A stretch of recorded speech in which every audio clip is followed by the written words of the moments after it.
श्री गोपीनाथ जीउ मंदिर प्रतिष्ठा महोत्सव जगतसिंहपुर जिला बालिकुदा ब्लॉक साहाड़ा गाँव में श्री श्री गोपीनाथ जीउ मंदिर और विग्रह प्रतिष्ठा महोत्सव अनुष्ठित हो जाइए।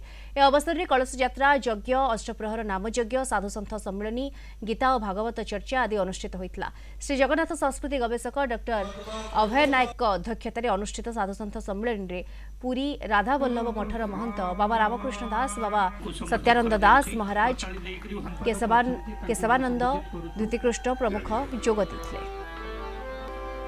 गोपीनाथ प्रतिष्ठा उत्सव पालन होची एटा 7 दिन धरी चलिबो। ए 7 दिन भितर आज साधु संत मानकर सम्मिलन अच्छी 3 दिन है कार्यक्रम आरंभ है जो थे अष्टप्रहर नामयज्ञ आउ सत्संग कुनी प्रवचक आसते प्रथम दिन। ये 2टा पंचायत 3टा पंचायत माने 100 खंड गाँव ये ठाकुर समस्ते मानती जे ये एते प्रत्यक्ष ठाकुर जहाँ छेनागुड़ टिके ठाकुर को भोग देले से समस्त मनस्कामना पूर्ण है।